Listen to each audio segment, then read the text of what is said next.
Why isn't it doing it for me? Come on. All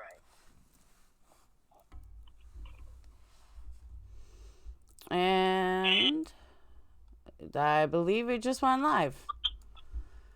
What's up, everyone? Oh, you know what? I totally forgot my intro.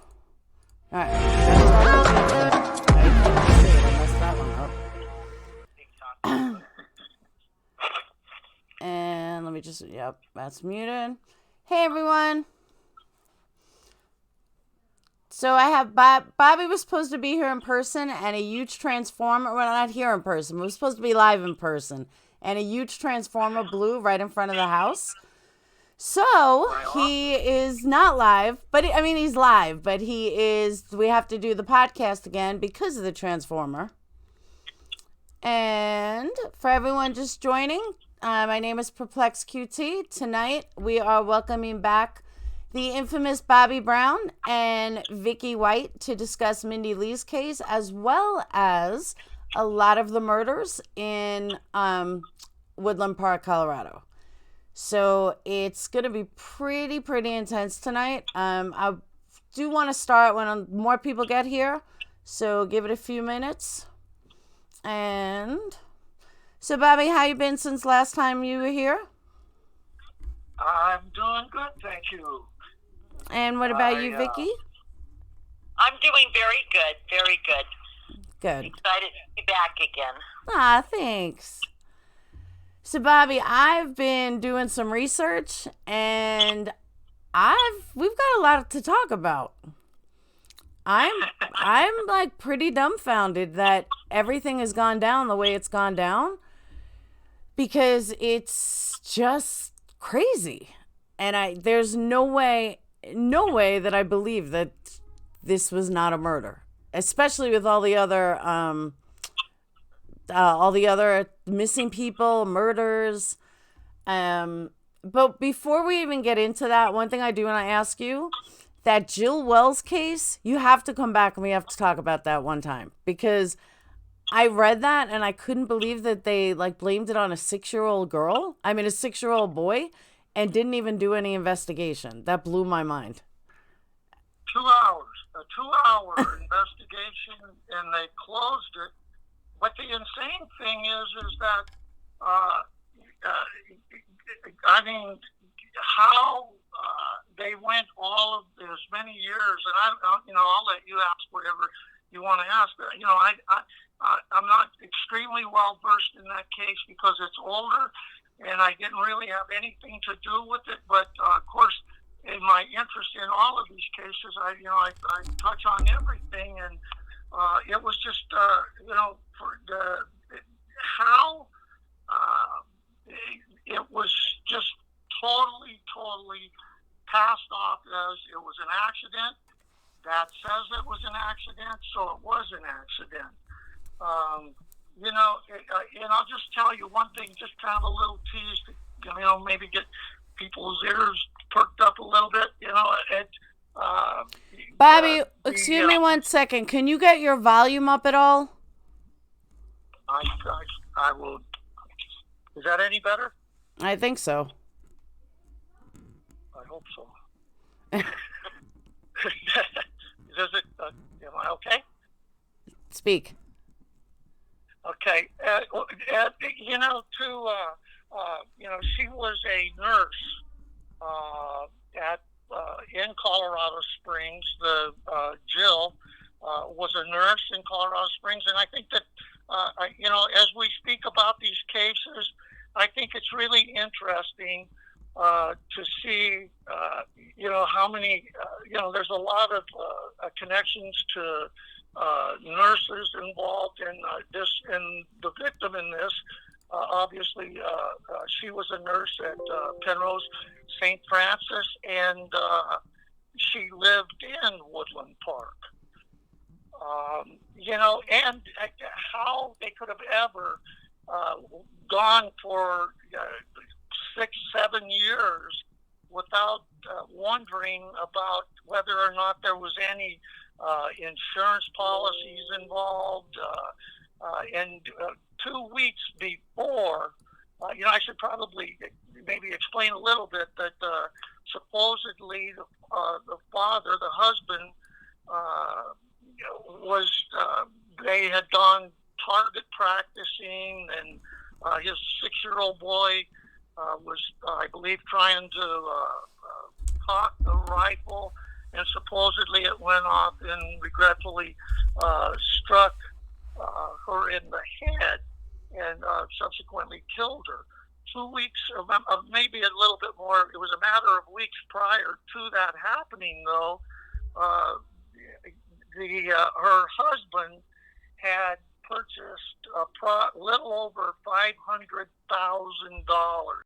in insurance policies that paid out. Wow. And I have a lot of experience in that, and that's the first thing that you look at. And the last thing that you want to do is to, have that money released until your investigation is absolutely complete. But that's just a little bit on that. I want to just kind of follow whatever you want me to go. That's just insane. Absolutely insane. Like, when I read it in the dreams and stuff, I was talking to Vicki about it, and I was like, wow. I was like, this is crazy. I was like, they blame a 6-year-old and there's a 2-hour investigation? Like, that's nuts. So, okay. And the thing, if I could just add, the important thing is that in the state of Colorado, if there is a death, an unattended death of any sort, if it, like if it's in a hospital, a hospice, or that type of environment, then if there's nothing suspicious about it, then there does not have to be an autopsy. If you are not in that environment, then there has to be an autopsy. But wow. Obviously, that was not the case. Wow. That's insane. Just absolutely insane. And then, the father, the little boy, God bless him, 6 years old, he has to spend his life being convinced that, that he accidentally shot and killed his mom. And then,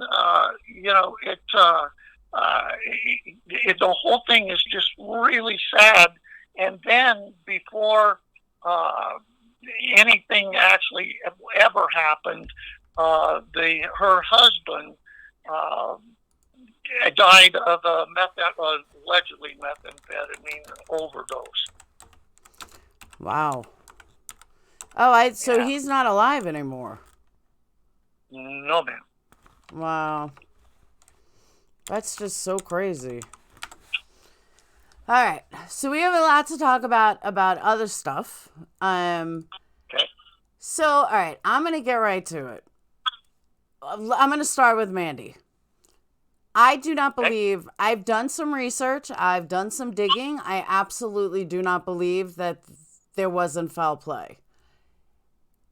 Now, last time you were here, we discussed how, I asked if she possibly had a needle mark in her. You said that you did see one. Then we discussed that, that she couldn't have been that high or had that much meth in her due to, she wouldn't have been able to move. Now, it hit me, though. What about the possibility that she was shot up after she was murdered?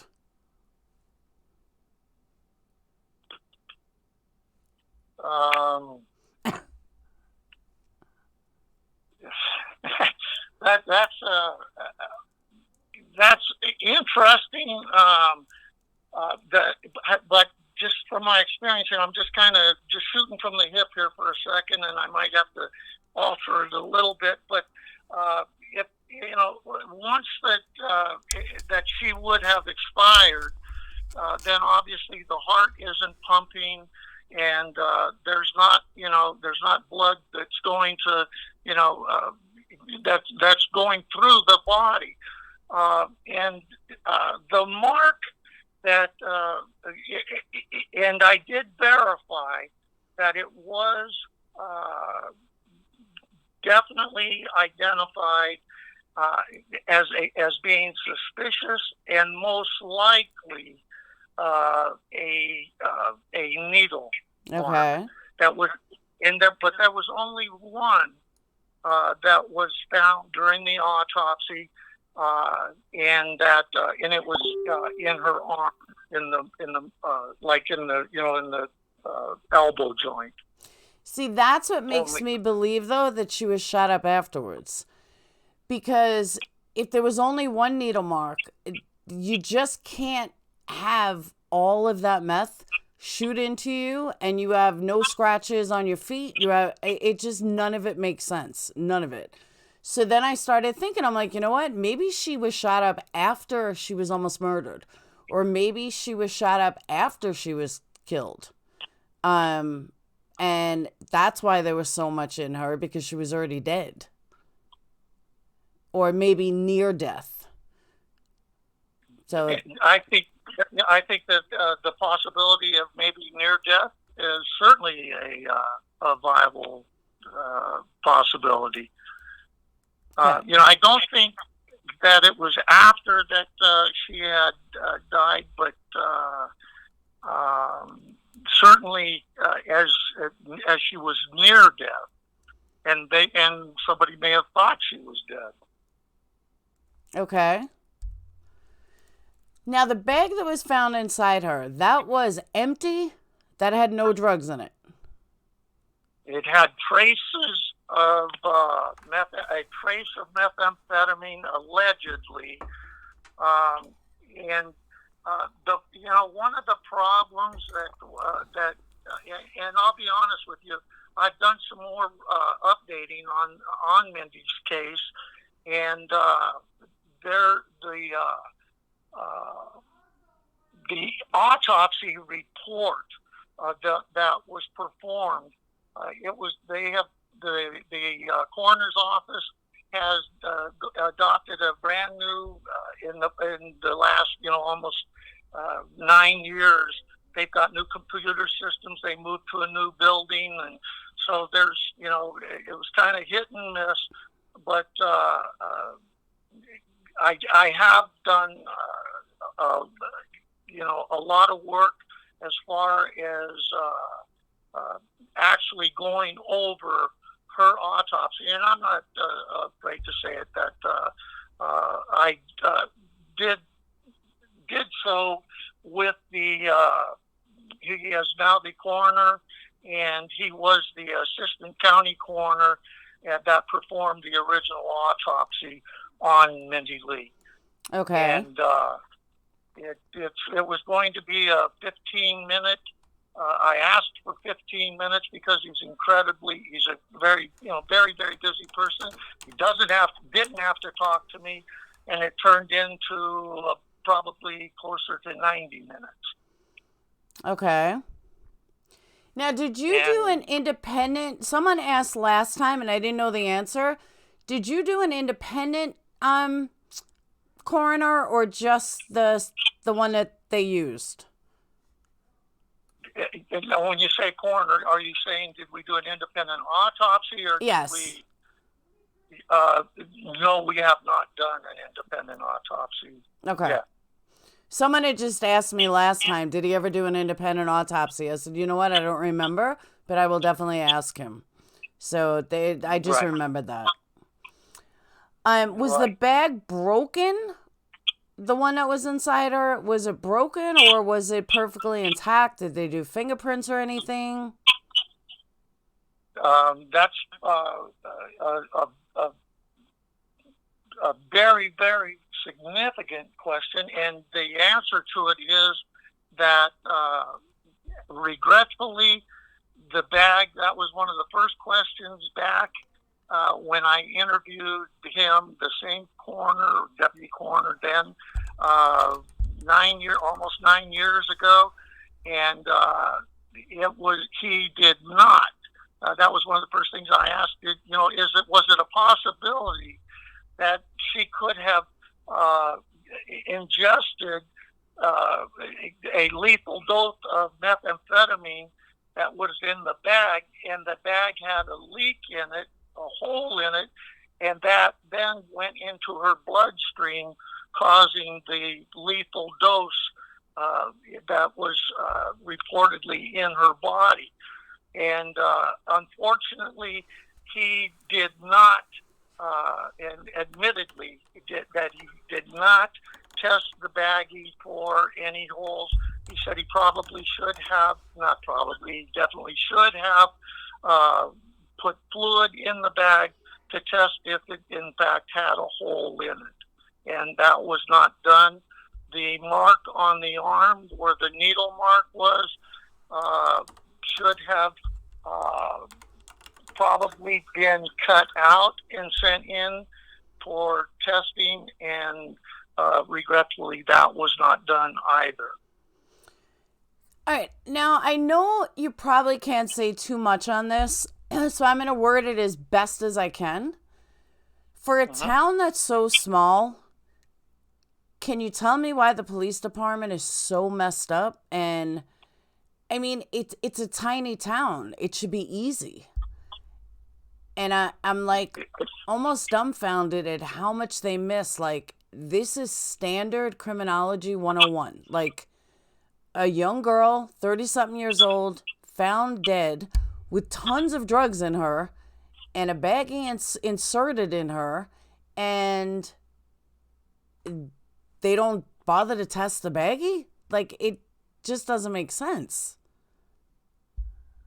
No, it does not make sense, and but all I can say, because I have to be very careful about this, is that the coroner was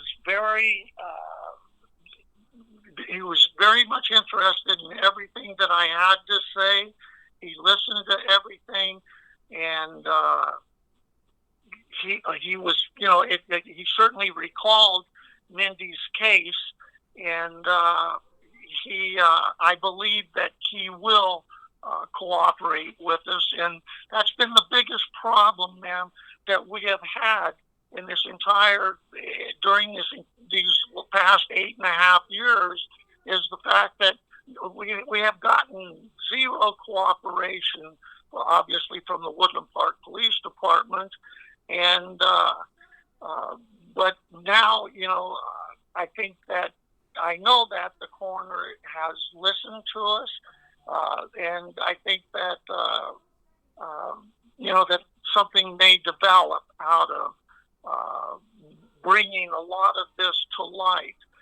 There was, Mindy was wearing bright red pants, and I was able to point out, there are several marks on the pants that supposedly, and we're trying to verify at this time, are still in evidence at the Woodland Park Police Department. I'm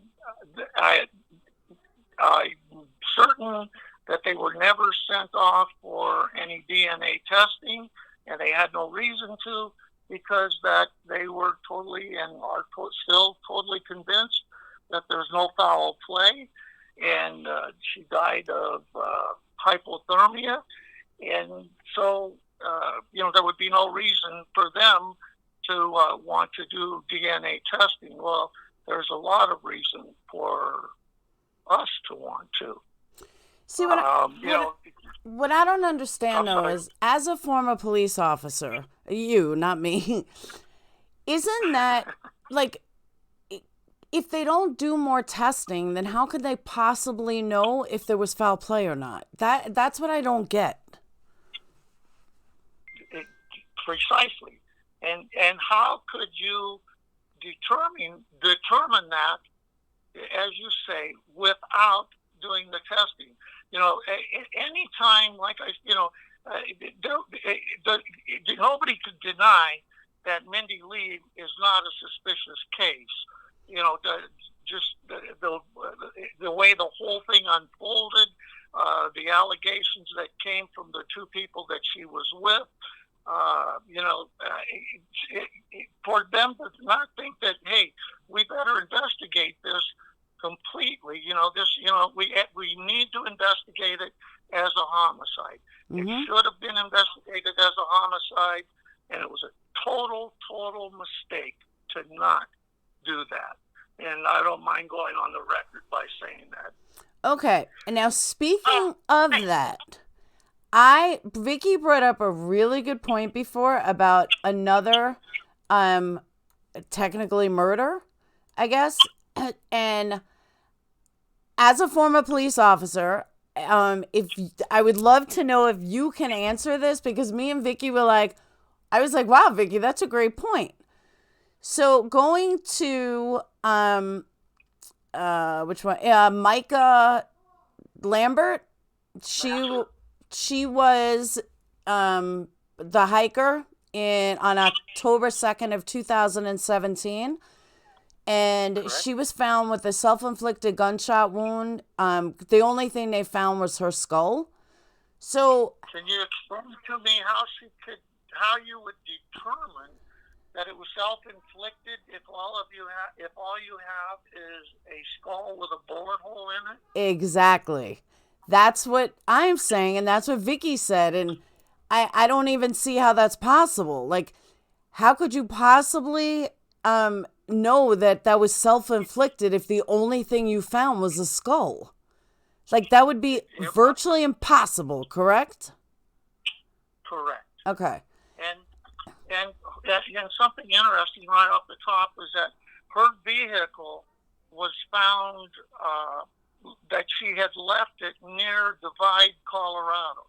Divide, Colorado comes up over and over and over and over on this. And one thing, I don't know if I mentioned last week or not, but that, when the search for Mindy Lee was actually going on, the police department received a call that she may have been spotted right in front of or right near the waste management landfill in Divide, Colorado, that they thought that Mindy had been spotted. And I think that you could probably put the nexus together of why that may or may not. It's certainly very interesting. Bobby, I have one thing to say about those red pants. If Mindy was to scale that 6-foot fence with the rows of barbed wire over it, why didn't she have snags all over those pants? Because there's no way you can climb. It's like 6.5, 7 feet tall. Then you add on the other footage of the barbed wire pointing outwards. She would actually have to do a back bend and flip herself over there, over. It's just like you see in prison yards. Why aren't her pants all cut up if she did this and snagged the pants that they found her in? If that's what the Woodland Park Police Department would like me to believe, I don't buy that. I just don't buy it. And Bobby? No, I totally agree. One thing that, like I say, there are several unknown marks. It could be oil. It's definitely some sort of a stain. Now, something to keep in mind, though, there were two contusions, kind of small, round contusions on, I believe it was her right leg, and then she had scratch marks. Now, they're trying to, the report, they're trying to say that she ran downhill to the football field at the Woodland Park High School, which a number of the cases that we will talk about, several of them relate back to Woodland Park High School. Mm-hmm. But the problem is, there's stickers and foliage and stuff that are like on the lower portion of her pants, but there are scratch marks that run horizontally, Well, if she is running through these weeds and stuff as they describe, how are the scratch marks going sideways as opposed to if she's moving forward? And so, that's a serious problem. The pants may hold a lot of answers, as well as the rest of her clothing. I know for a fact that she had on a pair of black panties. I know that nothing was sent off, nothing was tested, because of the fact that they absolutely had no reason to believe that there was anything suspicious about it, according to them. How? I have no clue. But did they ever account to where she was for 5 days? No. And they never questioned it? No. Wow. And that football field was searched by several volunteers, and she was not there. She was in plain sight in the crime scene photographs. It would have been, in my opinion, I cannot, and especially if you're searching for her. It's one thing if you're just walking by and you're not paying attention, or you're BSing with your friend.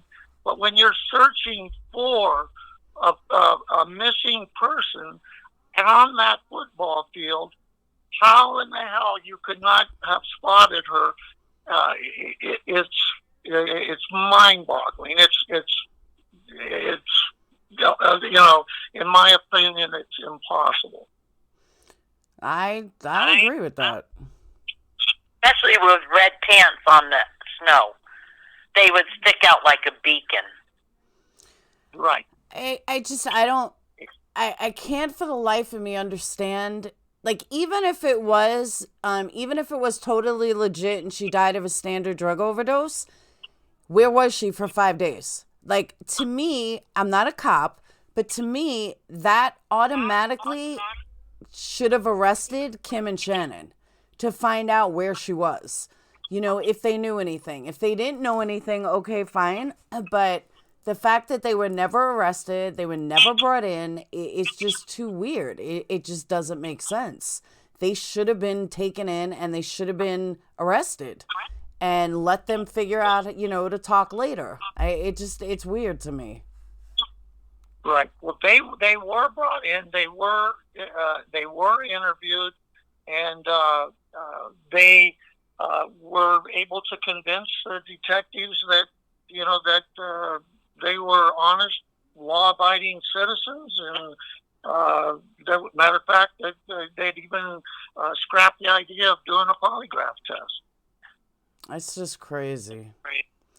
Now, speaking of crazy, I did some research on Woodland Park. So Woodland Park has, like, approximately, as of 2018, 7,200 people living in Woodland Park.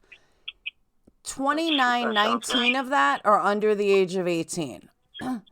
This is a town that boasts, that's a really small town, but this is a town that boasts there hasn't been a murder or anything. I found, let me see, 1, 2, 3, 4, 5, 6, 7, 8, 9. 9 people, not including Kelsey Barrett and not including Mindy, that went missing or died or, was a homicide every year except 2016, which happened to be an election year. But every year somebody died or was found missing since 2010. I didn't go before that. In a town that small, that's pretty high. Like, when you have, situations like Anna Dilley was found 16 years old, February 2012, total unknown cause of death. She's 16 years old. She died in her sleep, at her house, and autopsy showed nothing. And she was a student at the high school. Woodland Park High School. Yep. And then you have, see, that one just blew my mind because the autopsy results were inconclusive. So they didn't know why she died. Well, 16-year-olds don't just drop dead for no reason. Like, they found no drugs. They found nothing. She just died in her sleep. No heart condition. Like, they weren't able to show anything. That's a little strange. Like, way strange. Then you have another one that really caught my eye was, where is it? The one you were talking about being stuffed in a chimney. Now, I want to make sure that we have the right people. So Josh Maddox was found 7 years later, stuffed in a chimney. His dad is the one that ran for office in 2016, correct? There was a Maddox that ran, Mike Maddox, who campaigned against Levy in 2014, was third with 325 votes. Correct. Okay. I just want to make sure that the info that we found was right. And I'm pretty certain that is correct. Okay. And then we have, and this I got late from Rhonda, Vicki, that Carol Kenny, who's related to Crystal Lee, was her uncle or great uncle, was mayor of Woodland Park till 1976. You know anything about that? I'm sorry. Run that by me one more time. That Carol Kenny, who was related to Crystal, the one in Kelsey Barrett case, was Crystal's uncle or great uncle. He was also mayor of Woodland Park until 1976. Honestly, I can't. Okay. Yeah, that was thrown at me like recently. That's why I didn't send it. Okay. Now, we already discussed the one that got shot in the head. Now, in a town that small, though, then you have the Lee Anthony Bates, who was found near Woodland High School, missing March 21st of 2018. I for the life of me, I can't understand how all these people keep going missing from such a small town. It just doesn't make sense. And he had, I believe he was 35 years old, walking away from his house, and immediately the headlines, were foul play, not suspected.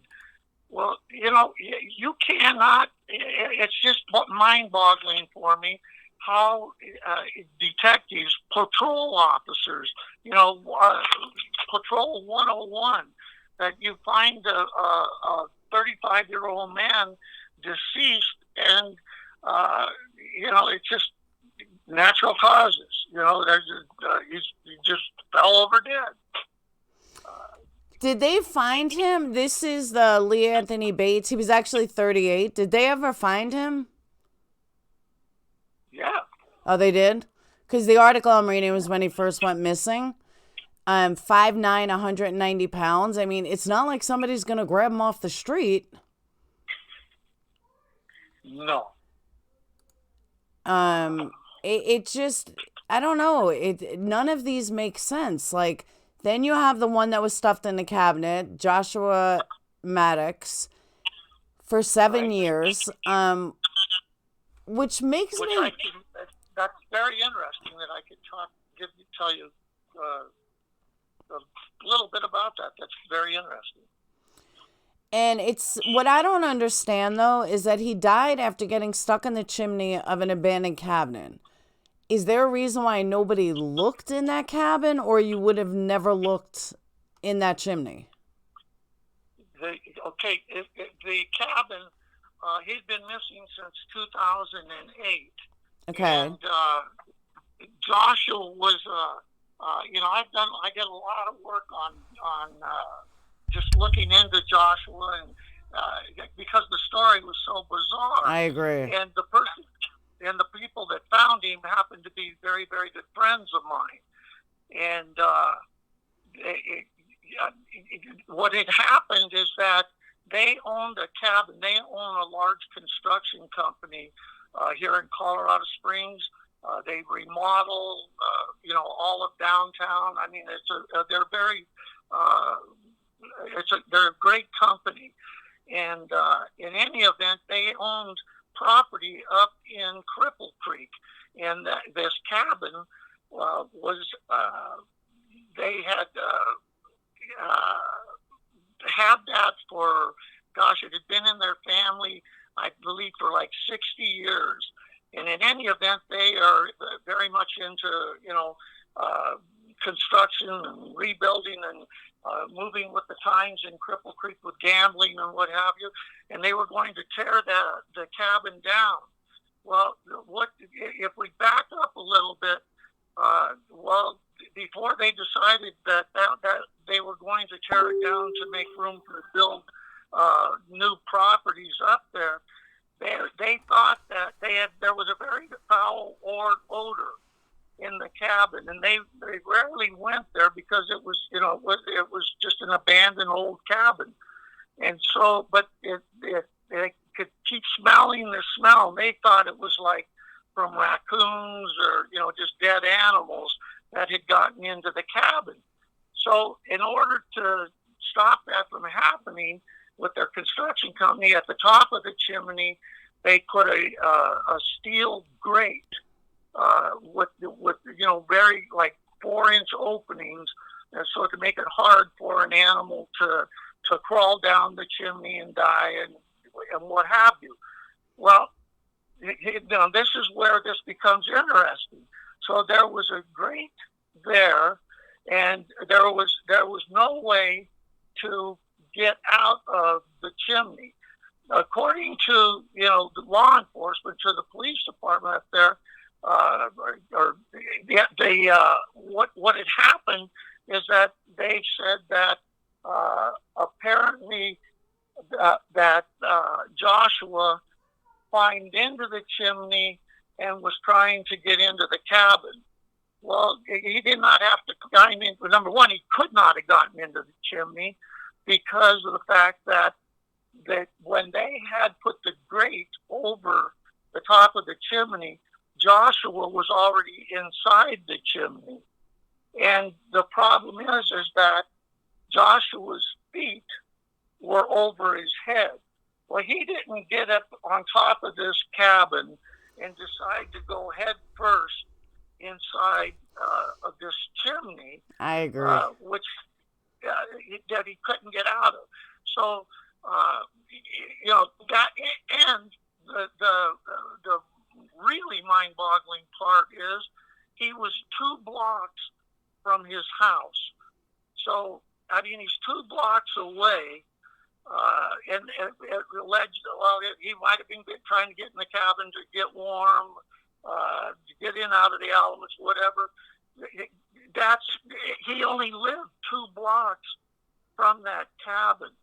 Joshua and I believe it was I know it was his brother, and I think it was almost exactly a year to the day when they may have found Joshua, but Joshua's brother had apparently committed suicide.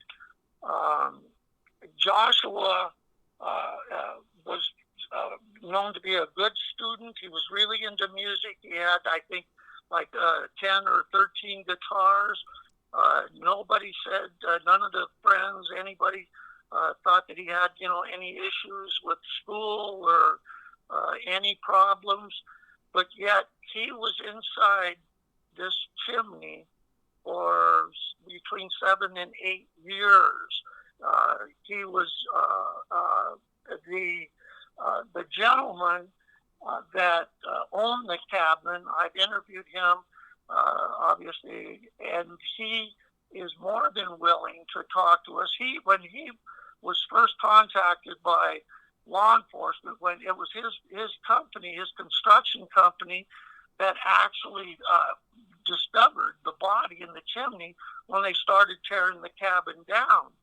And they thought that if he probably had gone missing, while it was a cold day, because of the way that, the clothing, it was like a flannel shirt and stuff. Of course, he was very, badly decomposed. And the gentleman's name is Chuck Murphy. He owns Murphy Construction, and he has no problem in talking to anybody about this, because he's 100% convinced that the only way that Joshua got into that chimney was that he had been murdered. His feet were above his head. And it was impossible that for him to have climbed into that chimney. It just made absolutely no sense. And yeah, because if you can get in, then you should be able to get out. I mean, you got in, so you have to be able to crawl out. And if there were grates through it, there's no reason he couldn't have screamed till somebody heard him. I mean, you have a couple of days before you're actually going to die. Absolutely.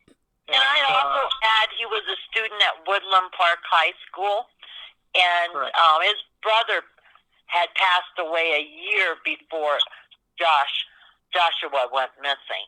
And his brother supposedly committed suicide a year before. The year before he went missing, or the year when they found him? No, the year before Joshua went missing. Oh, wow. His brother passed away, they're saying, by suicide. But Joshua, when they found Joshua, and this is still a couple of years ago, so he was in that chimney for over 7 years.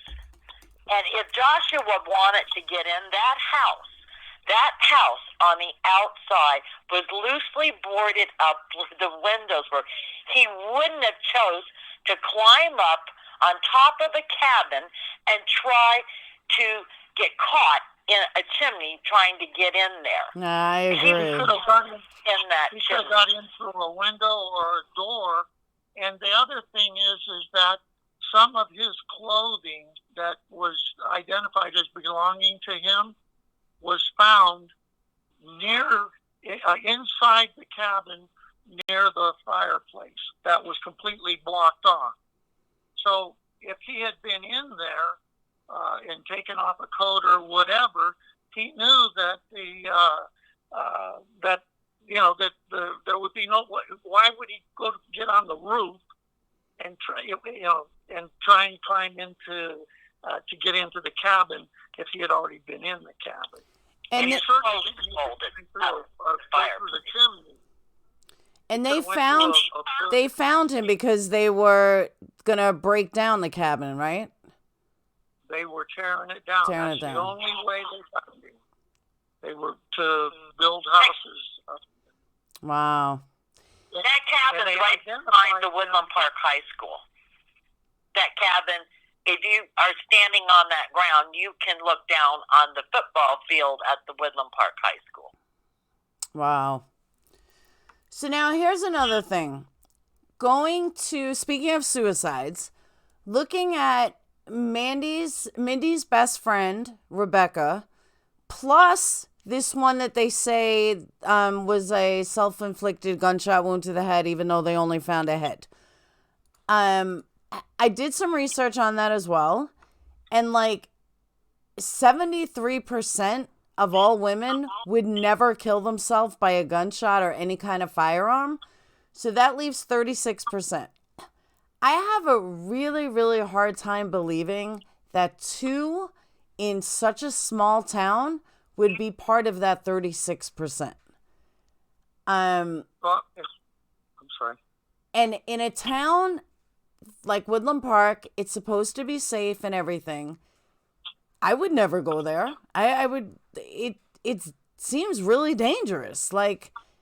And why are these women supposedly killing themselves with a firearm in such a small statistic in such a small town. It doesn't add up. Should I tell you something? Sure. In my many years in law enforcement and working on homicide cases in the private sector, I will tell you that your statistics are right on. And the thing about women, and I have investigated several suicides that worse indeed suicides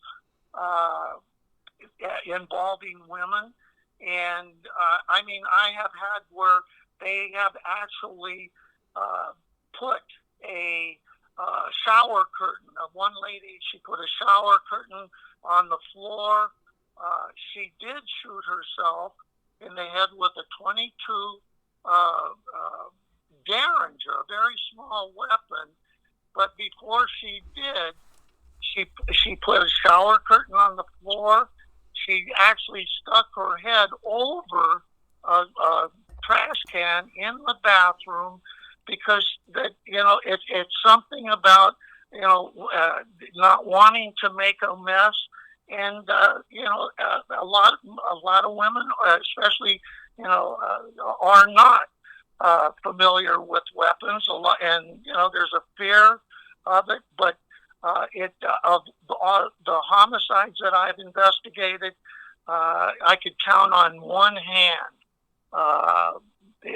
And that's the reason this one comes to my mind, of that they have committed suicide by the use of a weapon, and it's very, very rare. And for it to happen, and you're right about between 7,000 and 8,000 people living in Woodland Park.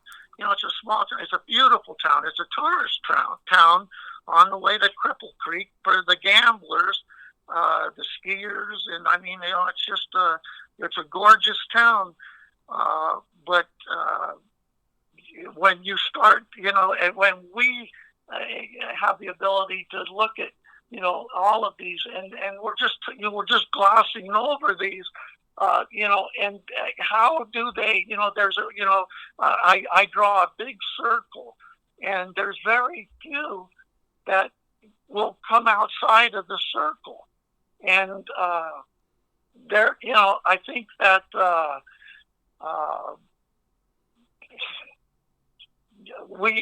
I think that as long as we stay inside the circle, we're going to solve. Well, I know we're going to solve Mindy's case. I can tell you that right now. And I just want to address somebody that's saying something. Janelle, the socioeconomics are actually really good. Average income is about $65,000 a year. Average medium house is about $255,000. Very low crime, according to statistics, but obviously we see otherwise. Not drugs. It's a nice town to live in, and it is breathtaking. To see it is beautiful. So one thing, Bobby, that I've seen people ask more than once is, why wasn't the FBI involved? But the cops have to call in the FBI, correct? Correct. Okay. Correct. Yeah, that's what I thought.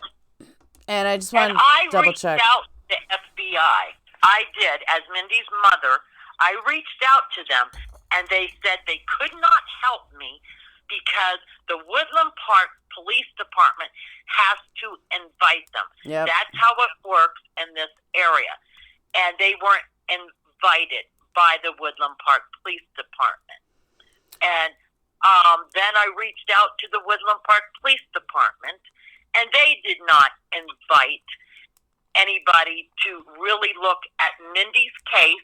And of course, I'm not going to give up. Mindy is my child. Exactly. She's my daughter. And why they would not do that is very, strange to me. And all I can say about Kelsey, that was such a national thing. The Woodland Park Police Department really had no choice, because with Kelsey's case, once it leaves the state line, then the FBI don't have to be invited. No, I thought state line, wait. I thought the state line, once across state lines, the FBI has to be involved. Yes, across state lines. Oh, I thought you said didn't have to be. Okay. No, it has to be involved. If it includes another state, then the FBI takes over. But in Mindy's case, nothing was out of that area. It wasn't out of Teller County. I know what you mean. It stayed in County, and it stayed in Woodland Park. And I would beat my head against the wall if there was one way I could get the FBI, to look at this. But their hands are tied until they're invited in. See, Bobby, without going into a conspiracy theory, because we know that neither one of us are into conspiracy theories, how come in the only election year is the only time somebody did not go missing or was found dead since 2010? That has to mean something somewhere. It just has to. In 2016 was the only year that I could not find somebody who was missing or dead. And that was the one year that was an election year. That has to be tied to the police somehow. Has to.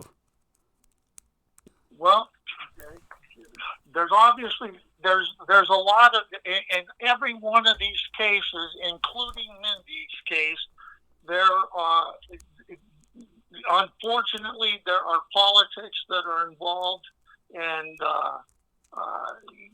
we cannot get around it. But and obviously that would be the only answer that I could share with you. When their headlines are I've got volumes of stuff here. Death of a man in Teller County ruled homicide, first since 2007. Well, of course, if you don't, you can say that you don't have homicides if everybody dies of hypothermia and there's no foul play suspected. That's very true.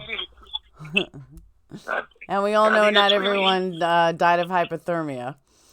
And that's another thing was Joey. Joey died 3 years after Mindy. I could not find a connection between, granted, I watch a lot of CSI, but I could not find a connection between, if it was a pattern of how many years in between, or if, there was a connection that way. That I couldn't find. I tried really hard. But the only thing that I could come up with was that 2016 was nothing, and then Rhonda told me that it was an election year. So I was like, wow, so maybe I am on something there. But when I look at, the ages of them, and, I can't even say that they're all women, but every single one of them had very weird, suspicious deaths in such a small town that claims that there's no crime. And it's not like, a 90-year-old was found dead or a 75-year-old was, gang raped on the streets. Every single one of these were such weird circumstances with nobody saying how they truly died and making up stuff of how they truly died. I don't see how an independent researcher, private eye, any of the above, can't then call in the FBI with a history hey, this, and this. I don't get how they can't do that. Well, I don't know. They couldn't even ping Mindy's phone when I asked them to ping her phone, a brand new phone that was capable of being pinged, but they said they could not do that. But somebody's out there in 18-degree weather missing. I get a call at 9, at 8:45 to meet them at the Loaf and Jug, not at the police department, at the Loaf and Jug. And after they questioned him and Shannon, they were on their free way to go. And I would bringing up things that those were not her shoes, that they tried to hand me, those were not her purse. Well, then I figured out, well, they didn't believe that either because they left them on the table inside the loafing jug. But yet, I went and got them and I put them in my vehicle, and they don't even bother to look in Kim and Shannon's car, which is totally destroyed in there. It wasn't like somebody was just out for a nice little drive. The car was torn up in there, and my daughter's real purse was in that car, all thrown around, and her jacket, her Telluride jacket was in there with a hoodie on, and it was thrown around. Nothing was making sense to me when I looked inside that vehicle, and Kim brought me out a little purse, and I knew that was not my daughter's purse. And she brought me a wallet. The only thing that was in the wallet was my daughter's ID and a $5 bill. And anybody that knew my daughter, and if anybody's listening and they actually know my daughter, she does not carry a child-sized purse with a wallet that has a J on it that is not even her initial, with a $5 bill and her ID in it. That is absurd, when her real wallet was in the car and her real purse, but all thrown around. That doesn't make sense to me either. And I agree with that. And now, Bobby, can an independent, I don't know Colorado laws at all, can an independent private eye, an independent investigator, retired investigator, any of the above, can they bring in Shannon and Kim, or it has to be the cops cooperating? Like, you have no power to right over them? Well, I interview people every day, and obviously they don't have to talk to me, but I have I'm a friendly guy, and I let them know that hey, we just want to chat and let's talk, and I have an agenda set out, and if they have nothing to hide, and I can come up with absolutely no connection, and I haven't lost anything. But in answer to your question, no, I don't have the authority to say we're gonna I'm taking you in, and I cannot do that. I can and almost every law enforcement agency that I can dream of that I have dealt with for the last 45 years, I can tell you that if I go to them, I give them facts, they will, they have always, they will cooperate with me. We will bring people in. They will, they will help with interviews. They will do, let me do the interview. I mean, it just, and I hope that answers your question, but the answer, I guess, would be no, I can't. But and please hold your thought. But before I forget this, because I might have a senior moment here, when you were talking about, there's a nexus. Is there a nexus between all of these? And something that I would ask you and anybody that's interested, if you go back through these cases that we're talking about right now, you will see, like on Joy Correlson, her case was, and you ask, is there, like anything that would tie any of these together, like with Mindy? Joy, and I'm not saying that Joy's tied together with Mindy, but her case was December 10th, 2013. Mindy's body was found December 1st of 2010.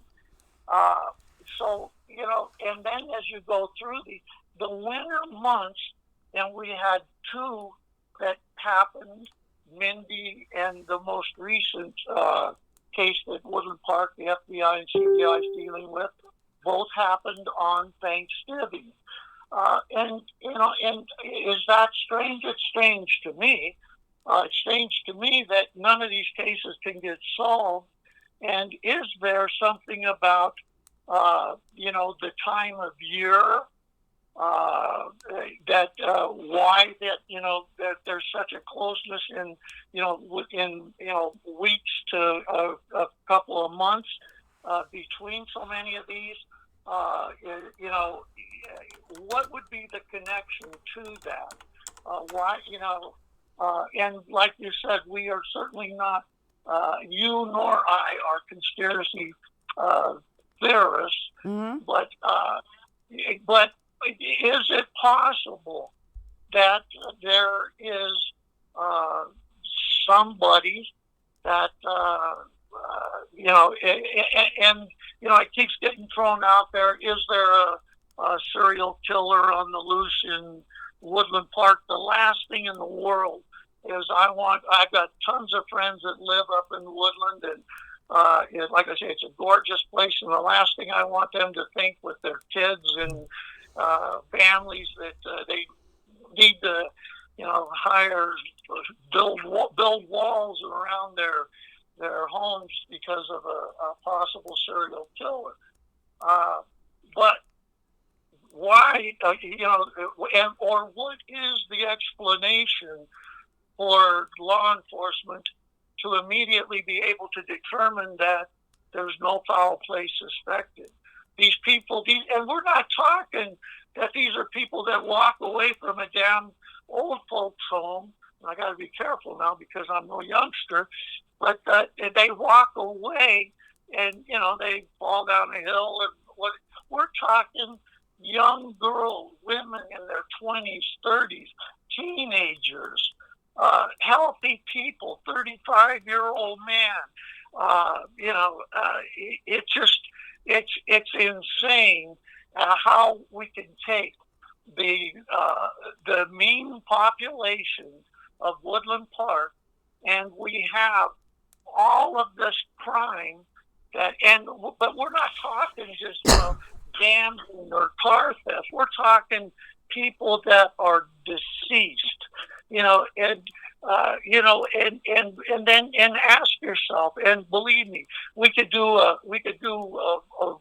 many shows on what I have about why did the Texas 7, why did they pick Woodland Park, Colorado to go to?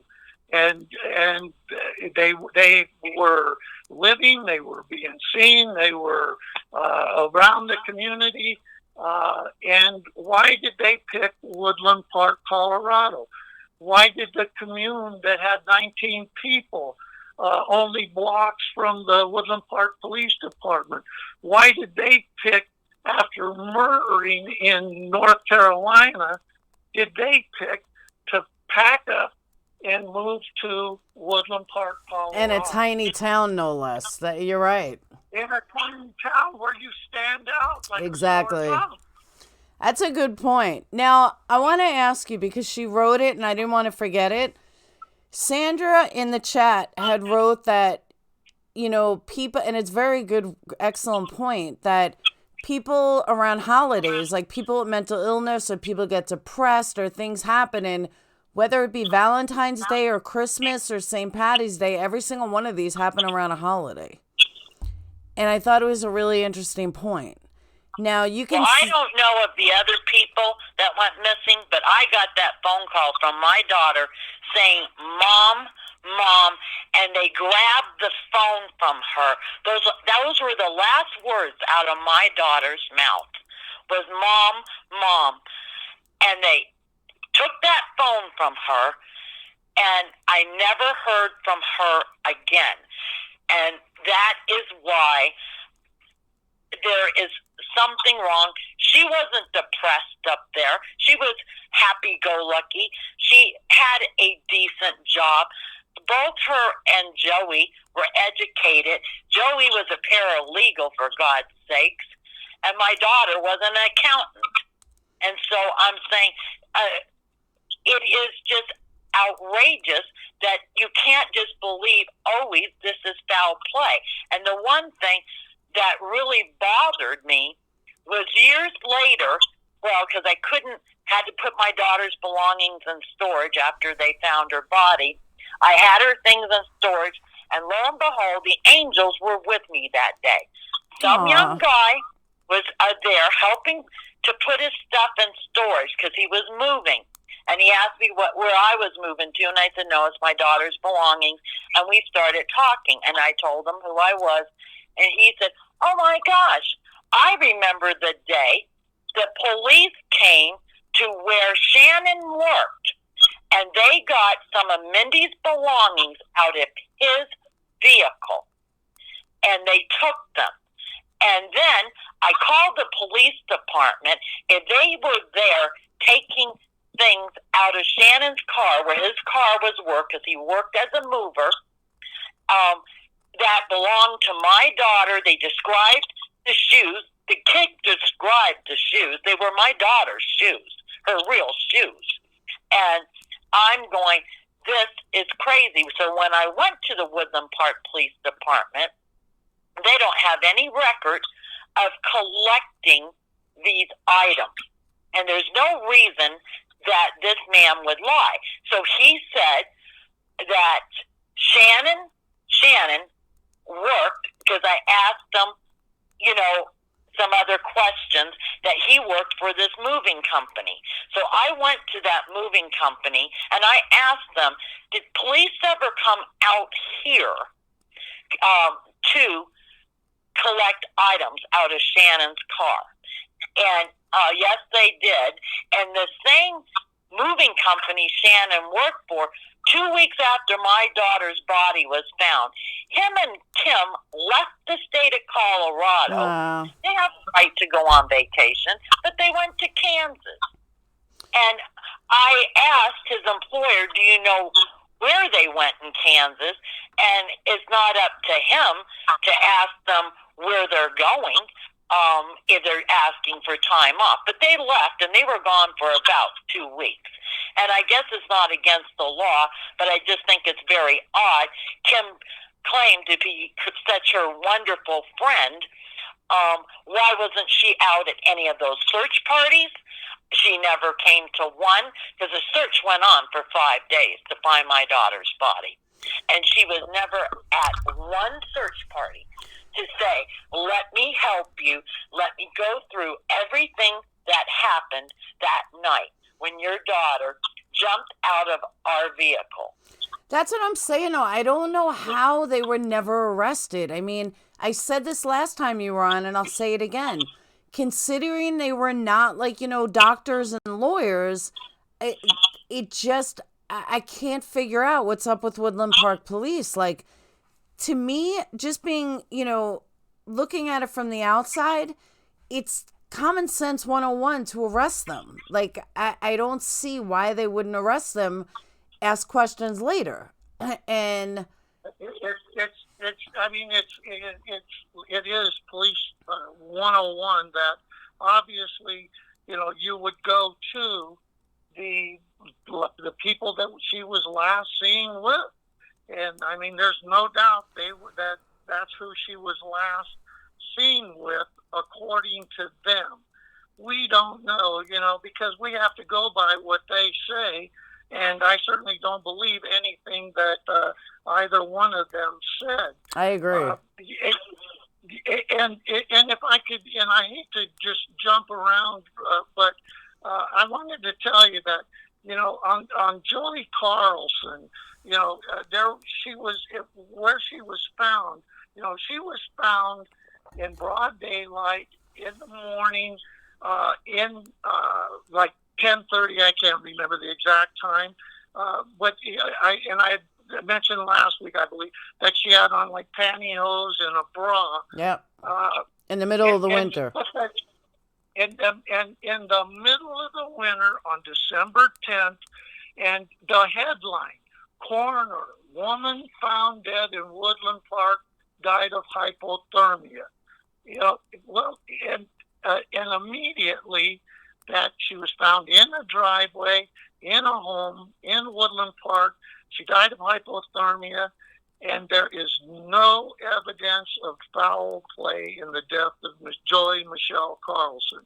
No. Do you, I don't care if it's a town of 7,000 or 700,000, if you're a police officer and you drive by and you see this lady laying out there half naked, is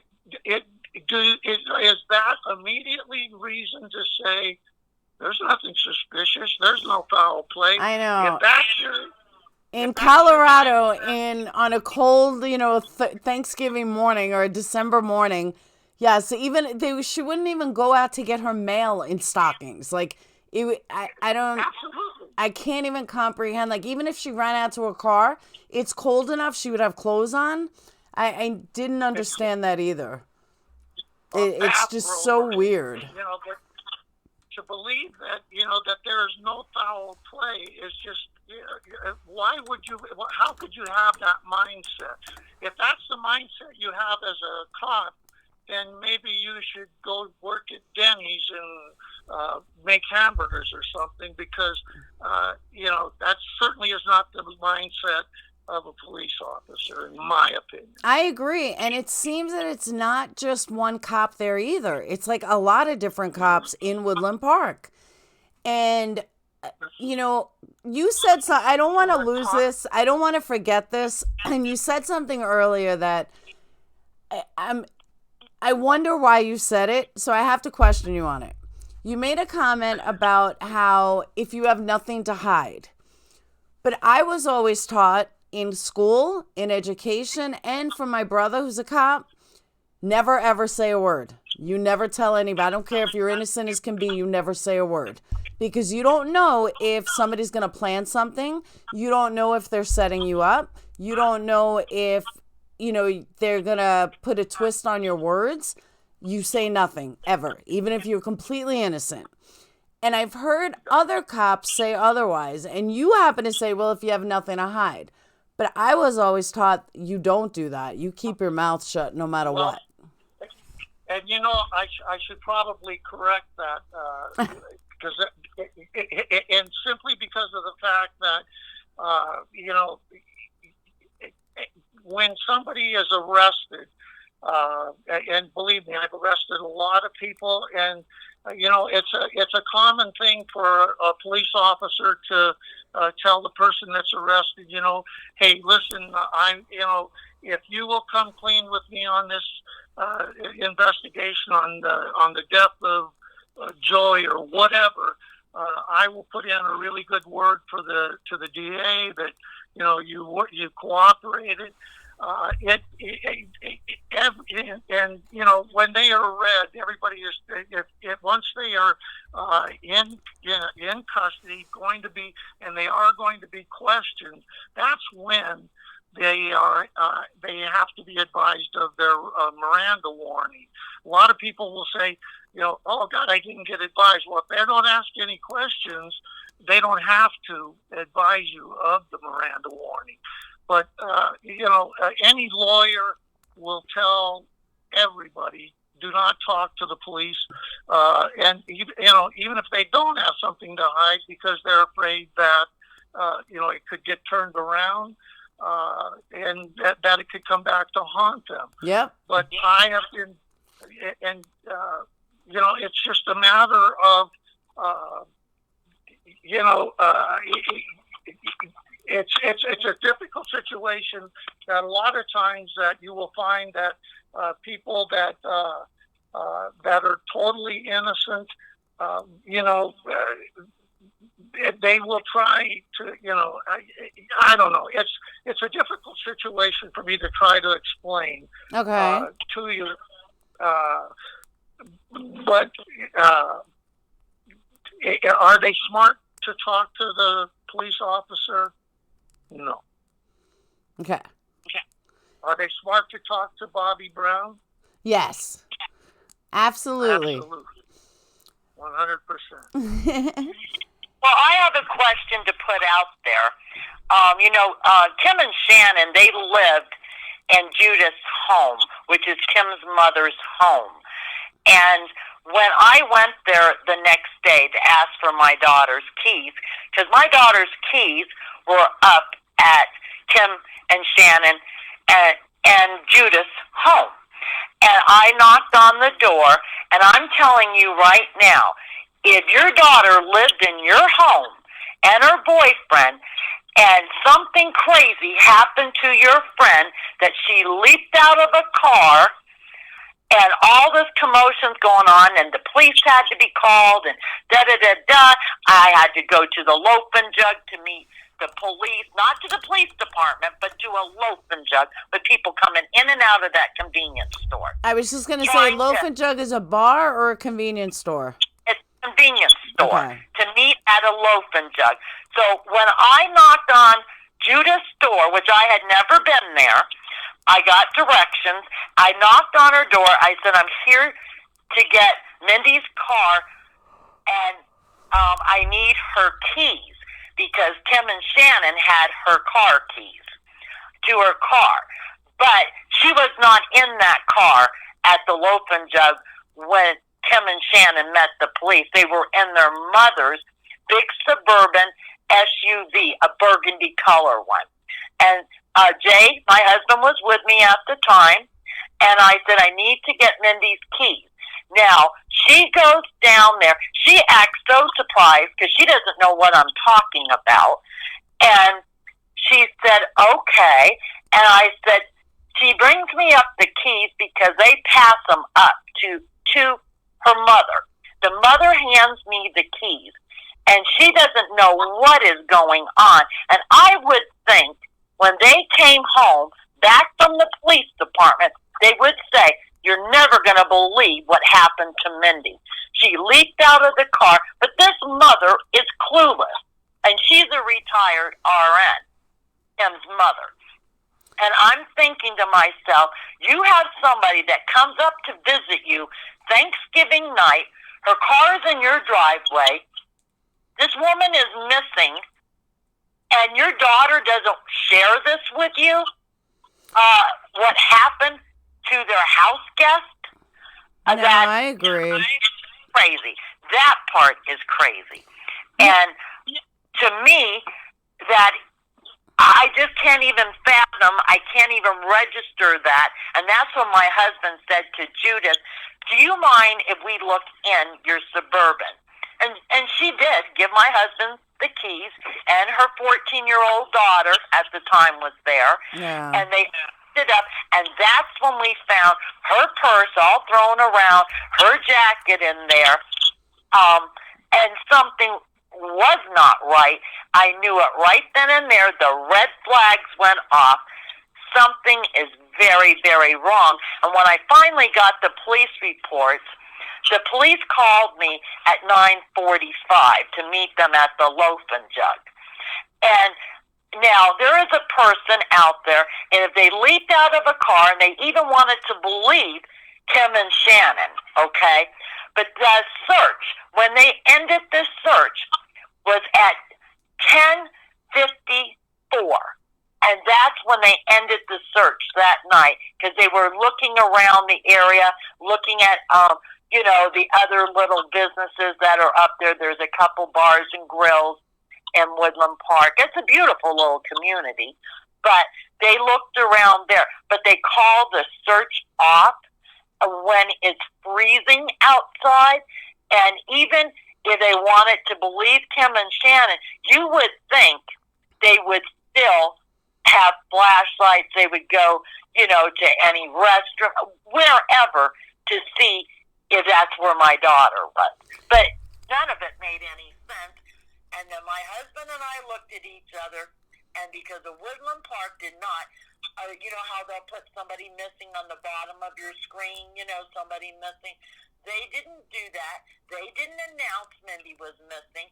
It was my husband and I that drove to KTTV. And because I reported her missing, I did have a case number, and they said without a case number, they couldn't do anything. But because I did have a case number, because my daughter is missing, and they are the ones that got it out, not Woodland Park. They didn't make an announcement. They didn't do anything. Her family, my nephews and nieces, they are the ones, we got flyers made up, and they are the ones that went door to door in the area that they said my daughter jumped out of. We were the ones doing it, not the Woodland Park Police Department, and that bothers me. Now, Bobby, a lot of people are asking how many cops worked in the police department. How many cops are in Woodland Police Department? I'm guessing, and it's just purely a guess, I would say 20. Oh, that's it? Yeah, that's right. You're right, Bobby. Mm-hmm. Yeah, I would say, yeah. And hold your thought a second, because when you had asked me a little bit earlier about Lee Bates, if he had been found. Yeah. And I said yes. And in fact, he was found on March 21st of 2018. And again, the coroner will determine the cause and manner of death. The investigation is alive. However, no foul play is involved. But he was missing a year prior. He was gone for like 6 months or something. Yeah. And they don't know how where he disappeared to? And he had walked away from his house. No, but I'm saying in the time he was missing, they have no explanation. Well, it says here, the only thing that I have, I've got files on all of these. Tyler County Search and Rescue members discovered Bates' remains and called in sheriff's investigators to process the scene. The coroner's office has recovered the remains and notified the family. He was last seen March 18th of 2018. It's just so weird. So he was only gone, he was missing for 4 days. Oh, I thought it was the one from October. Now, here's the other thing. That's what it was. Women, I just found the statistic. Women were 73% less likely to use a firearm than men. The Kyle, which was Mindy's boyfriend at the time, he also died of suicide of a drug overdose, correct?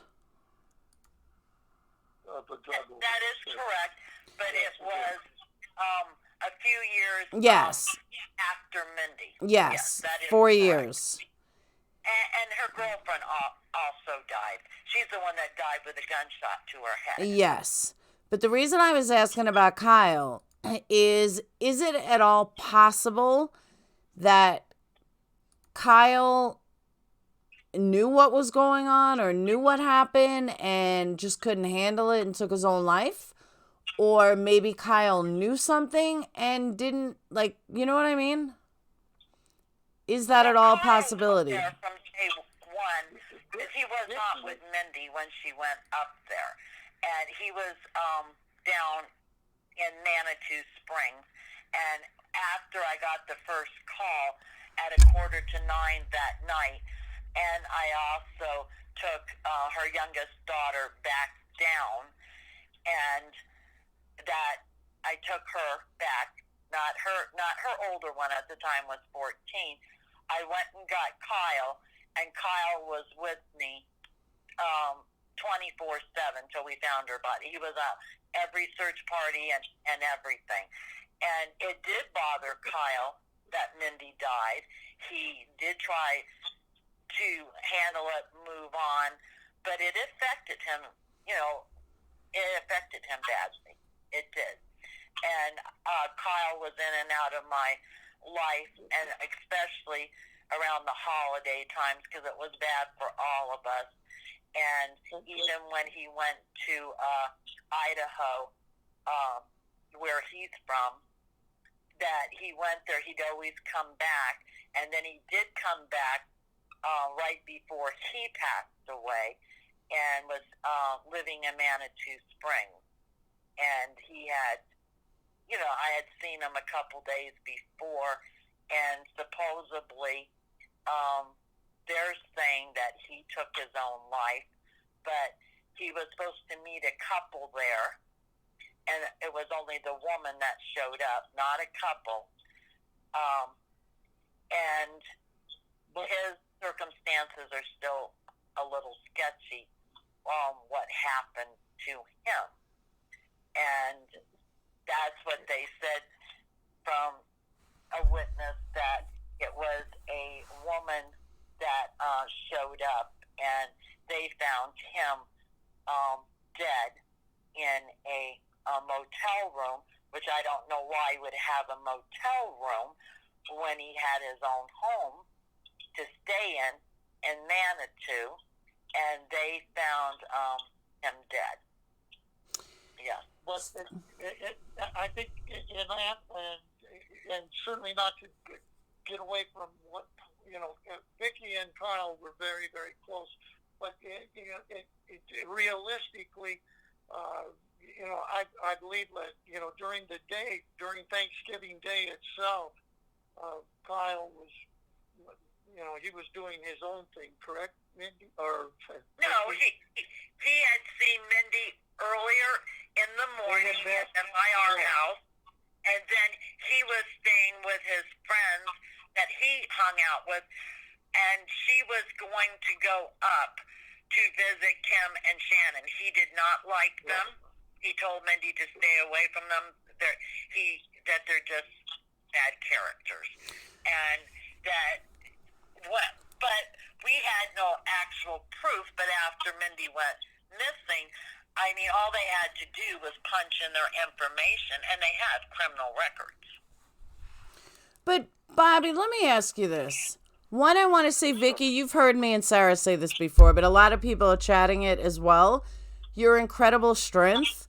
I don't know, knowing my New York personality, I think I would have walked into that police station with a bat looking for answers. And the fact that you've done it so beautifully and so gracefully, I think we all commend you for it. Like, I don't think I could do it. I really don't. I think I would take a bat to somebody's skull and end up in jail, and I'd call Bobby and say, come bail me out. So that I can see happening. I myself have been trying to be dignified about it because I didn't want to make enemies of the Woodland Park Police Department. But when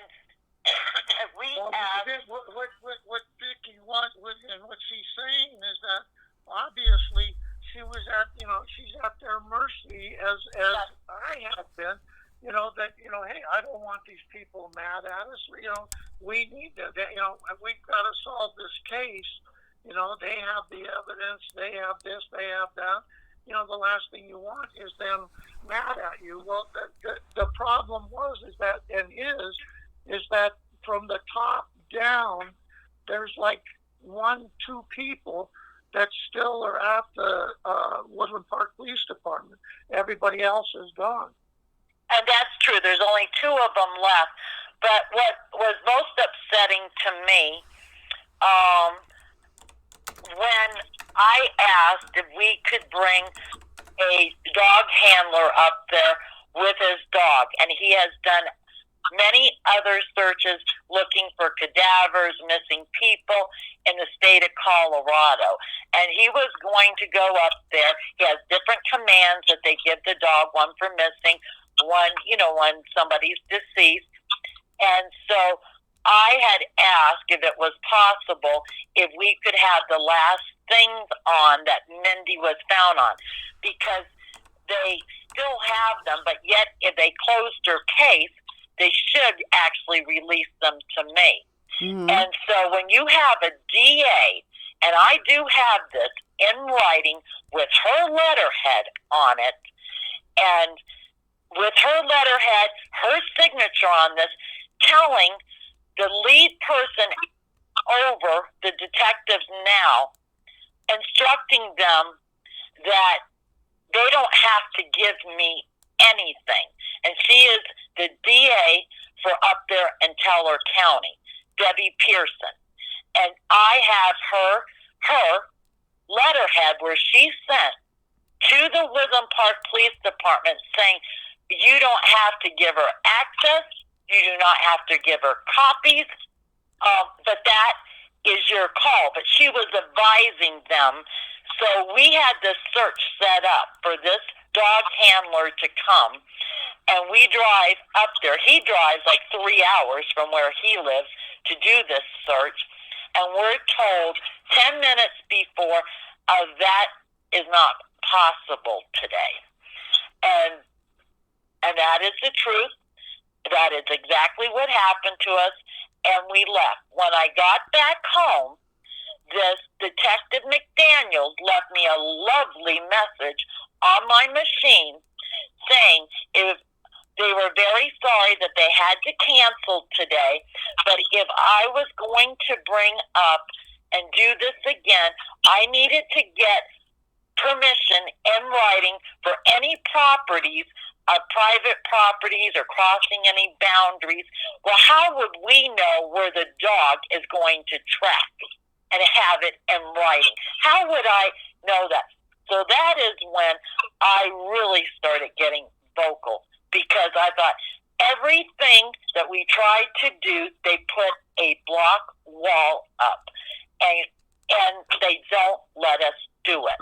And then I was told by them, if I did not have those releases, and Alan Duffy, the dog handler, with his dog, RC, and I put 1 foot on any property, we would be arrested. Bobby, in Woodland Park, how many cases do they blame on drugs or hypothermia? And then it's case closed. Like, has it been every single one? Well, they've only had a murder for what? 1 in 7 years? And then before that, it was 16 years before they had a murder. Every one of them is due to weather inclements, hypothermia, or self-inflicted. How many are blamed on drugs? I would actually say they always say to watch for the toxicology report. And in Mindy's cases, it was 8 times the lethal dose to kill somebody. And if somebody's out there saying, well, maybe she was taking drugs, nobody in their right mind would inject themselves with 8 times the lethal amount. It just wouldn't happen. And the same in Kyle's case. Let me just add something right there. When we talk about the location where they found the baggie during the autopsy, yeah. Okay, and when we started out, you had asked about if maybe she had been shot up after or just prior to expiring.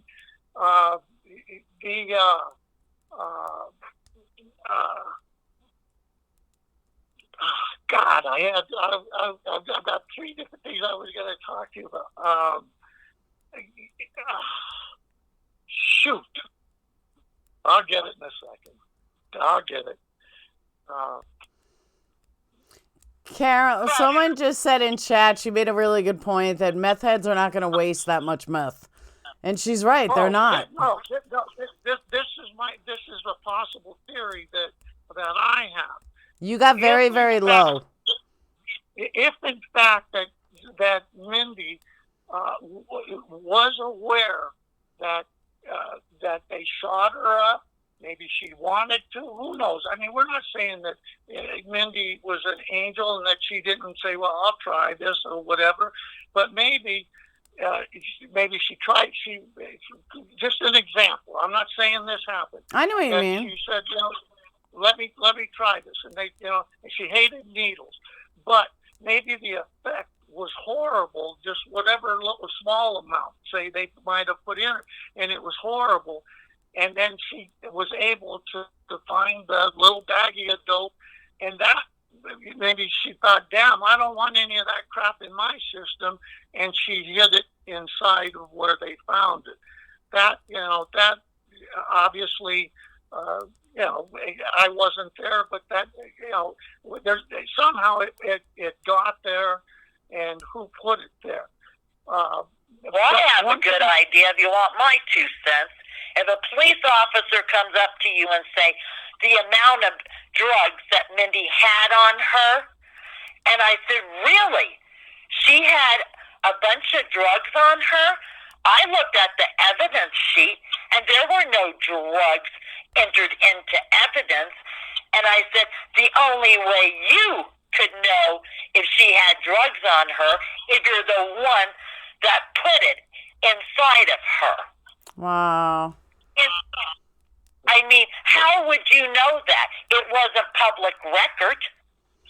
Oh, I agree And he with you. wasn't involved in the case, but in a way he was. And I don't know why they would give a high school resource officer the job of getting the temperatures, putting in documents to get information. I'm thinking, you got detectives in your office there, but yet you assigned the high school resource officer that found my daughter.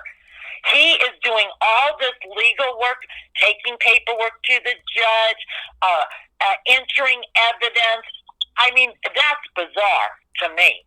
If you have detectives in your office, I'm sorry.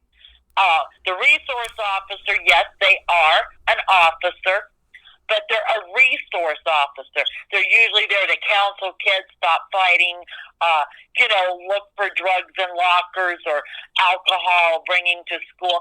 You're not going to be putting that person in charge to sign all these documents and do all this research and sign papers to get it approved by a judge to get Mindy's phone records. I said, you don't have to get a court order. I'll give them to you. I'll give them to you. I've already been to her subscriber. I have them. Is he still employed with Woodland Park? Yes, he's one of the only ones left. He was promoted. He is now resource officer. He is the resource officer for all of the schools now in Teller County.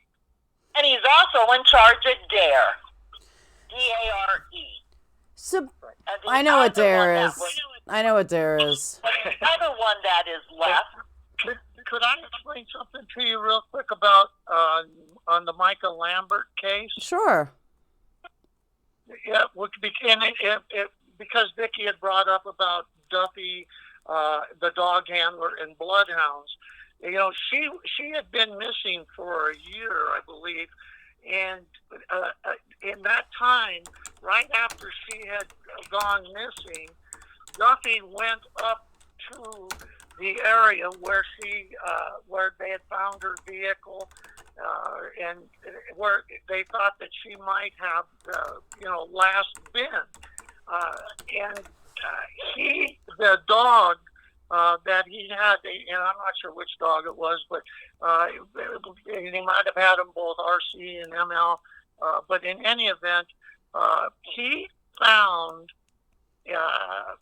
like some clothing, some personal effects, a number of different things that he felt very strongly belonged to missing Michael Lambert. He contacted the authorities, and it was very cold and it was getting late. He sat up there for 3 hours waiting for somebody to come up to where he was at to take a look at these articles that he had found, and that to see if that had anything to do with Micah. Nobody ever showed up. He left. It was winter.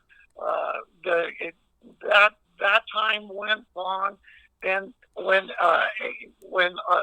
the season obviously had gotten warm and they started their search again, it was where they found the head with the bullet in it within feet of where Duffy and the dogs, the bloodhounds, had found articles of clothing and some personal effects that he truly believed belonged to Micah. And my thought was immediately, what if you would have gone up there a year ago and just checked it out, would you have found the entire body as opposed to just the head? Instead of trying to say that, animals carried off the rest of the body, and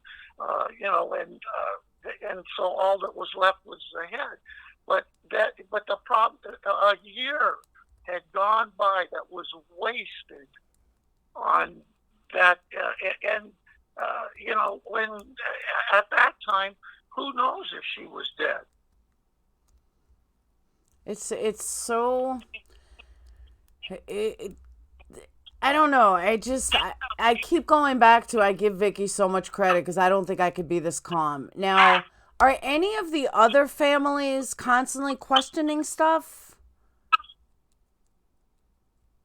Or you don't know? I don't know. What I actually feel like they discourage you so much from the beginning, and they never, quite have answers. You can ask them questions. The chief of police that time was Chief Larson, Robert Larson. He would get off subject. And I would ask him questions, and I would actually say to his face, "You're going to stop dancing me around this table. You're going to get back to the answers that I'm looking for and questioning you about." Because then he proceeded to tell me how cell phones work. Well, they could ping from another tower somewhere else. That's why we don't really look for them. And I said, "Oh, really?" Well, she had it. Her phone was brand new. It was available to ping. You never contacted them. I gave you the number to contact her server. And in a situation like that, they would have got you that information immediately with a woman that's been missing. No, I agree. And I think on your question about the other families, I think that the biggest problem that we have is that, the minute that they get a copy of the death certificate says, Nat died, hypothermia, natural causes, it's like, well, what do we do? Are we going to, how are we going to fight this? It's already written off, and I guess this is the way it is. They're the police officers, and I think that's why, a lot of it doesn't get investigated. But then when we look at the lady that, with the little 6-year-old boy, that case didn't go away. And if as long as I am on this earth, the cases that we are discussing, they're not going to go away. Well, that's awesome. Until we can't let them fade away. Anybody that has a missing loved one and you have not been satisfied with answers you get, you cannot fade away. I told them that day, I am a mother that needs answers, and I'm not going away, and I will haunt you every day of my life till I take my last breath. Good for you. So you can play all your little games. You can try to discourage me, but I'm not going away. I will be your worst nightmare till the day I die. Good for you. Bobby or Vicki. Really, that's what you have to do. And with the other ones, I don't know about the other people, but I got 4 different death certificates. Not one just pending. I got 4 different ones. Well, come on, people. Let's make up your mind which death certificate we're going to go with. Wow. Bobby, they're asking, have you been able to speak to any of the retired police officers or no?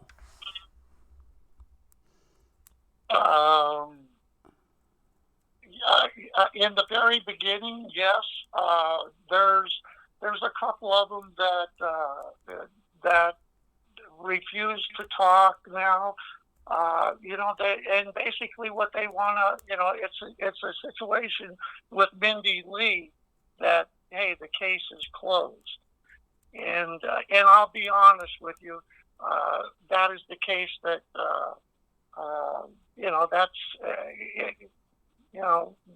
that's very, very, very near to my heart. and we will solve it. But no, it's law enforcement does. They had. I spent hours interviewing the detectives that were involved, and I have those interviews, but they were right after the very, very beginning, and they were actually just pure nonsense that they would think that I would even believe how they, described how Mindy, all of the, running, going to McDonald's, all the stuff that we talked about last week. It was just up and over dangling fences with barbed wires, not once, but 3 times, no cuts on her feet, no cuts on her hands, but yet she jumps out to go to McDonald's to buy a cheeseburger without a coat, jacket, shoes, or a purse. And when we went to McDonald's, they said they saw no one there with that description, and I don't know what she was going to do because she was a beautiful girl. Were they going to give her a cheeseburger? And then she went back to the football field, climbed over the fence, over barbed wire, and sat down and ate a cheeseburger? It doesn't make sense. The only reason they were talking about the cheeseburger is because they found a wrapper near her body. Well, guess what, folks? You're on a high school football field, and kids are around, and they do go to lunch to McDonald's, and maybe they brought it back and they didn't put it properly in a trash can, and it had blown around.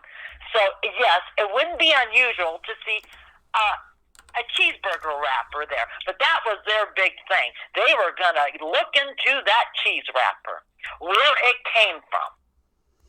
I know you think I'm on a rant and I'm ridiculous. Not at all. I feel like I was fed ridiculous answers. This is like insane. And then when we went to the loaf and jug, which is unbelievable for a police department, I asked them, can we get the surveillance camera from the night that I was met up here by the police with Shannon and Kim? People were going in and out. They said they'd have to ask corporate, which I agree. They have to go through corporate to get it. They did get it. I called the police department and told them, you can go get, they downloaded on one of those thumb drives. And so they did give it to the police. I told them they could go get it. They're going to get one so they could review what was going on around that time, who was there before, what other people were there. There were people going in and out. But then when I asked them if they reviewed it, they said they didn't have a program on their computer. They couldn't watch it. Well, have you ever heard of sending it out and having somebody watch it? I mean, you don't have a program on your computer that you can sit and go through that video from the time Shannon and Kim drove up there. What gets me, Shannon and Kim had cell phones. So if she really jumped out where they said she jumped out, why wouldn't they call from their cell phone? Why did they go to the loaf and jug and call them? Yeah, that's what I'm saying. Bobby, let me ask you this. What makes, and this is both in Colorado, which is why I thought of it. What would make, like, JonBenet Ramsey case stay open for 20 years and will never close until it's solved, to not that far away in Woodland Park, they want to absolutely just, close every case imaginable? Like, what... Is it because JonBenet was such a child? Like, what is the difference?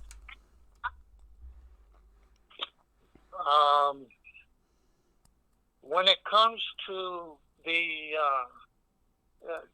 investigations, the initial investigations, there's not a hell of a lot of difference because they both sucked. JonBenet, I was asked. I did a show on the ID channel, I believe it was, and in any event, I was asked, can you describe the crime scene when JonBenet was found? and I will tell you the same thing I told them. I could not describe it as a crime scene. It was more like an ice cream social without any ice cream. I mean, it was a horrible. It wasn't a crime scene, and you and I will have our time with JonBenet. Mm-hmm. Yeah, I can talk forever and ever and ever on that, and there's something new that I'm working on, and I started that case with Lou Smith, like I had said, like literally within 48 hours after it happened, and I have worked on it ever since. And I don't work on it every day, but it'll never go away. Mindy Lee will never go away. There's just, and I just have to tell you one thing, it would just kind of blow you away a little bit from all of this. When you ask about, people talking and me getting people to talk, I spent a lot of time on death row in at Rayford State Prison in Florida, in Stark, Florida. And when I say I spent time on death row, I wasn't sentenced there. I was down there. I spent thousands of hours investigating, talking to serial killers, one being Otis Elwood Toole, who actually confessed to me about how he killed Adam Walsh. And that has been proven that he in fact did. His partner was Henry Lee Lucas. I also was at the same time, because he was at the same prison, Ted Bundy was there. I have a lot of experience in trying to get people to talk. Some do, some don't. But we're not done with any of it. And I just, I love Vicki. I can't imagine, we are all, as parents, it's not our job to bury our children. And from the very first time I met her, I made a promise that we would bring justice to Mindy Lee and to all of her family and friends. And every day, sometimes it gets really discouraging, but we get closer and closer and closer. And I'm closer today than we were last week. And I can promise you that we are closer. Okay. I do want to say one thing about Mr. Brown. I met Mr. Brown after Mindy disappeared, and he had watched it unfold on the news, and I never knew him. I went to his office to ask him for help after my daughter was buried. And Mr. Brown has never taken one dime from me. I offered to pay. He said, absolutely not. Everything that was expense to get pictures blown up, to do these maps and everything else, all comes out of pocket of Mr. Brown.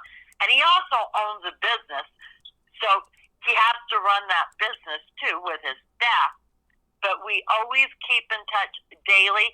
Any new information that I give him, he'll look into it, because I have investigated for the last 8 years, almost 9 years, because I'm not going away. I don't blame you. I will share with, and he will look into it, follow it up, and we have gotten, I would say, from the day that Mindy went missing, we have gotten leaps and bounds, and I can see the light at the end of the tunnel at this time. And I truly feel, that I will get justice for my daughter. Absolutely. And if I could please give credit to a partner of mine that worked with me. One of them has passed away, not Lou Smith, but Tim Scholl. But Steve Pease, he is retired from the El Paso County Sheriff's Office here, and he retired after 35 years at the Sheriff's Office. And Steve put in a lot of work Yes, on he did. Mindy Lee, and he still, matter of fact, he reached out to me in the past week and has offered to help with, and Steve's a tremendous investigator. He has his own company, and he is, and there is some things that we will need him to help with, because we are going to solve that case. Yes, no, I know you will. And Steve has put in many, many hours. And the necklace that Mindy had on when she was missing, with the benzene vent, how it was twisted. It was twisted around her neck. She would never wear a piece of jewelry like that.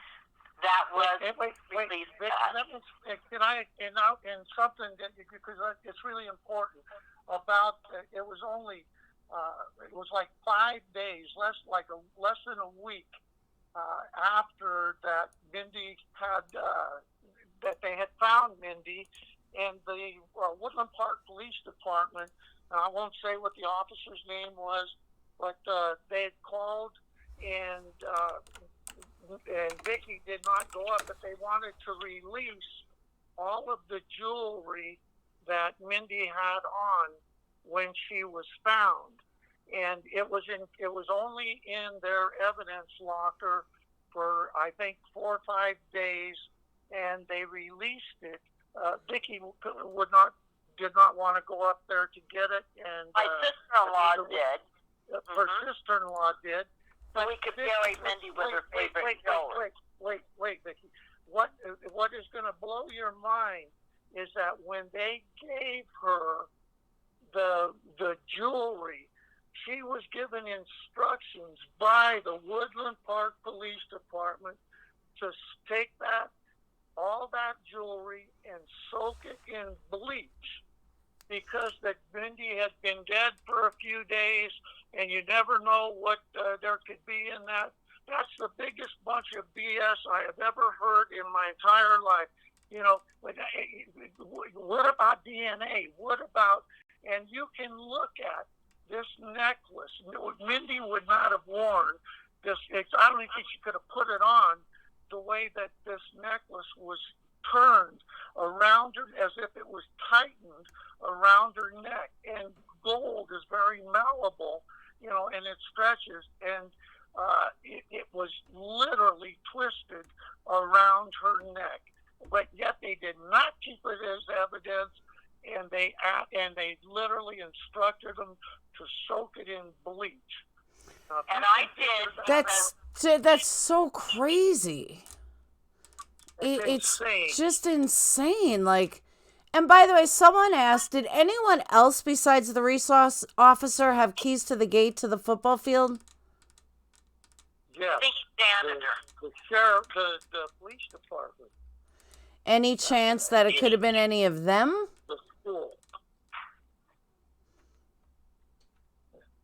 Well, somebody got their hands on the keys, because she was behind locked gates, so somebody got their hands on the keys to open the gate.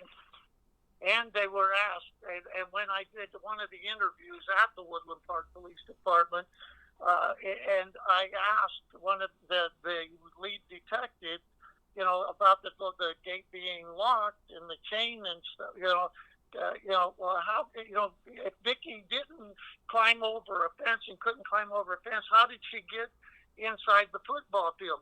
And he said, well, she would have been able to squeeze through the gate that was chained shut. And I looked at it and I said, well, could you squeeze through there? No.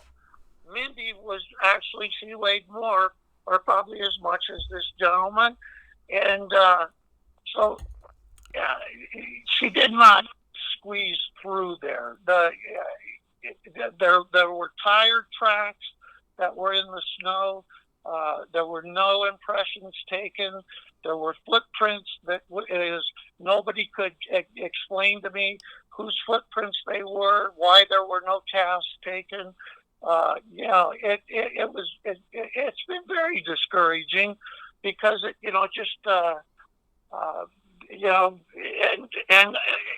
but right now I would just say this, that I would say that the blood, saliva from Shannon and Kim, if they had taken that and we had that, would it be in a bank somewhere? Is there still the possibility that we can get it? The answer is absolutely yes. And sadly, this many years have gone by, but the DNA is still there, believe me. I'm not saying it's theirs, but I believe we will find some DNA on it. And I have the search and rescue report where Shannon and Kim said that Mindy jumped from the vehicle. And they went out there, and I have his report from search and rescue saying there are no, Mindy wore a size 7 shoe, and there are no barefoot footprints in the snow where they said she ran to that house in Forest Edge Development there on Parkview Drive, that this is what is crazy, that if she ran, there are no barefoot, there are no footprints, there's no shoe prints. The only prints that are in that snow when they were there, and it's in a report, in the search and rescue report, it said a man's boots. Mindy's not a man. She wears a size 7 shoe and no barefoot. And he said even where some of the snow was melted in the mud, there's no marks. And you know how the dirt will get damp. You know what I'm saying? Yeah. And the very odd thing about it, where Mindy was found, they did not have any snow. She went missing on Friday, the day after Thanksgiving, and the search was going on for her. And even the news channels called me because on that Sunday afternoon, it started to snow, and she said, we're going to be calling off the search, and we're coming back down, to where I lived in Manitou. And so I just have one question here. If it did not snow until on Sunday, but she went missing on Friday, so we got Friday, Saturday, and Sunday, she would have had snow under her body. I agree. Do you know what I do. If it snowed on Sunday, or if she was placed there before that, that's why we searched that area, she was not there, there wouldn't be any snow if she had been there during that time, because it did not snow till Sunday. But when they found my daughter, she's covered in snow, but you can see her clothing with a red. But it doesn't look like, it almost looks like, if you look at the pictures, like they took the snow that was around her and kind of fluffed it on top of her. And the blue barrels, if she put those blue barrels around her, they should have taken those in and done fingerprints on those barrels. Oh, absolutely. There's a lot of things they should have done and did. And I absolutely agree with you. But yet there is one barrel that's still left there with the Woodland Park Police Department. Do you think they ever went there and took fingerprints? If she put that barrel around her to conceal herself, her fingerprints would be on there. I agree. I absolutely agree. So we are at 2 hours, though. We are at 2 hours. I have to be up soon. Sorry. So I am going to cut this, but a couple of things first. One, I want to thank you both tremendously. Bobby, if you guys weren't here in the beginning, Bobby was supposed to be live on camera, and a transformer was hit in front of his office and wiped out the entire area of internet. So he's been doing it on his cell phone. So that's why they're not, you're not seeing them. But next time, We're going to hope that there's no natural occurrence and Bobby will be live. And Bobby, everybody wants to know how Beth is, if you know how Beth is. Yes. And I'll be honest, of course, I've been with Dog and Beth since 1989, so you can see how long we've been together.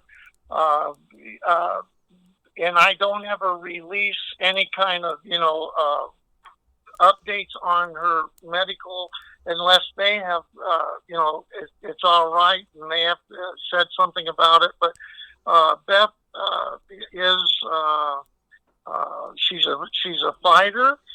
She's strong. Regretfully, the cancer has spread, and Beth is very sick, and all I can say is that she's a Christian. We believe in the power of prayer. She very much believes in it, and anybody out there that believes in it, she and we would all ask that everybody pray for her.